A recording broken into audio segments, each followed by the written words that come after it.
હવે જોઈએ સમાચાર વિગતવાર। સુરત મહાનગરપાલિકાના બે કોર્પોરેટર વિરુદ્ધ ₹10 લાખની લાંચનો મામલો સામે આવ્યો હતો, જેમાં આપના કોર્પોરેટર વિપુલ સુહાગિયાને નામ કોર્ટમાં લેવામાં આવ્યા હતા। કોર્ટમાં આમ આદમી પાર્ટીના સંયોજક ગોપાલ ઇટાલિયા પણ આવી પહોંચ્યા હતા। એસીબી દ્વારા આરોપીની પૂછતાછ માટે 5 દિવસના રિમાન્ડની માંગણી કરવામાં આવી હતી। દલીલ કર્યા બાદ કોર્ટ દ્વારા રિમાન્ડ આપવામાં આવ્યા નથી।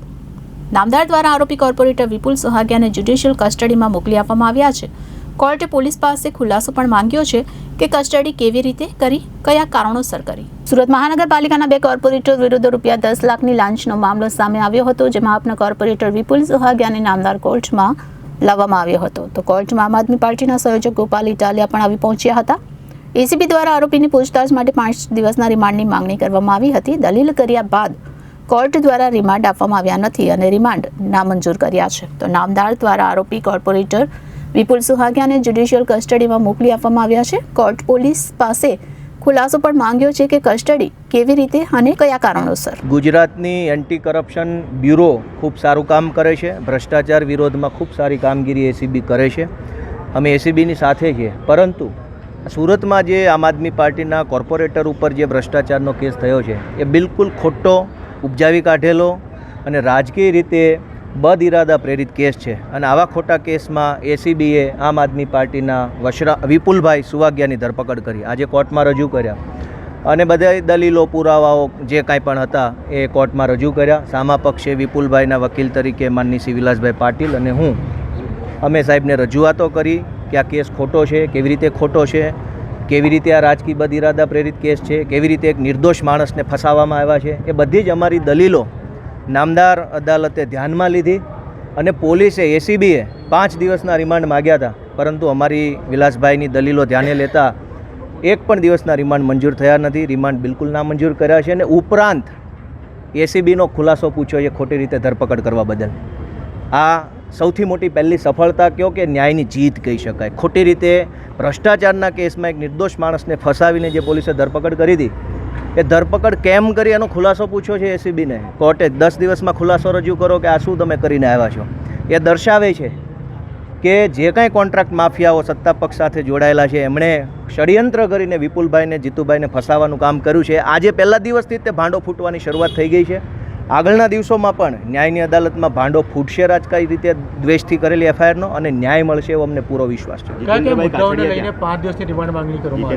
એમણે એવા 5 મુદ્દા રજૂ કર્યા હતા કે આ ભાઈએ લાંચ માગી છે, તો કેવા ઈરાદાથી માગી છે, આ ભાઈ સાથે બીજા કોણ કોણ હતા એની તપાસ કરવી છે, આ જે જગ્યાએ ઘટના બની લાંચ માગવાની એ ઘટનાએ જઈને તપાસ કરવી છે। આવા બધા ક્ષુલ્લક પ્રકારના મુદ્દાઓ અમે દલીલ રજૂ કરી કે જે ઘટનાએ કહેવાતી લાંચ માગવાનો કથિત આરોપ છે એ જગ્યા જ સરકારી છે, સરકારની માલિકીની જગ્યા છે, તમારે કરવી હોય એટલી તપાસ કરો। એમાં આરોપીને શું કામ તમારે રિમાન્ડમાં લેવો છે અને માનસિક ટોર્ચર આપવું છે? તો નામદાર અદાલતે અમારા બધા જ મુદ્દાઓ ખૂબ ગંભીરતાથી ધ્યાને લીધા અને ધ્યાને લઈને રિમાન્ડ તો નામંજૂર કરતા જ કર્યા, પણ પોલીસનો ખુલાસો પૂછ્યો છે 10 દિવસમાં કે કેવી રીતે આ ખોટી રીતે ધરપકડ કરીને તમે લઈ આવ્યા છો માણસને, એનો ખુલાસો પૂછ્યો છે। એનો મતલબ એમ કે એસીબી સારી કામ કરે છે, એસીબી પ્રત્યે અમારો કોઈ આરોપ નથી, એસીબીનો અમે આભાર માનીએ છીએ અને હજુ સારા કામ કરે, ભ્રષ્ટાચારીઓને પકડીને જેલમાં પૂરે। પણ રાજકારણના પ્રેશરના કારણે મને જે કાંઈ ઘટના બની છે, રાજકારણનો ભાંડો આજ પહેલા દિવસથી ફૂટી ગયો છે। જીતેન્દ્રભાઈ કાછડિયા, જીતેન્દ્રભાઈ હમણાં સુધી એના ઘરે હતા, સવારે હું ગયો ત્યારે બેઠા હતા, પછી હમણાં ક્યાં ગયા એ મને બહુ એની જાણકારી છે નહીં। ઘરે ગયો તો એ ઘરે બેઠા હતા, ચા નાસ્તો કરી અને પછી મને બહુ પ્રકાશ છે અને હું ક્રિમિનલ પ્રેક્ટિસ કરું છું। અને હાલમાં એસીબી પોલીસે નગરસેવક જે પૂણા વોર્ડ નંબર 16ના જે નગરસેવક છે તેમને લાંચમાં 11 લાખની માંગણીમાં અરેસ્ટ કરી આજરોજ નામદાર કોર્ટમાં રજૂ કરી 5 દિવસના રિમાન્ડની માંગણી કરેલી।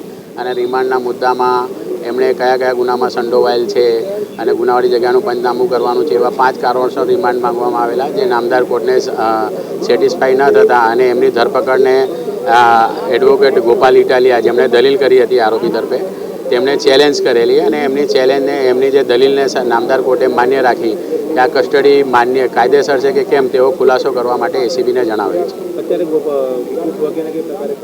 અમને એમને judicial custody Rajkot central jail મુકામેલી।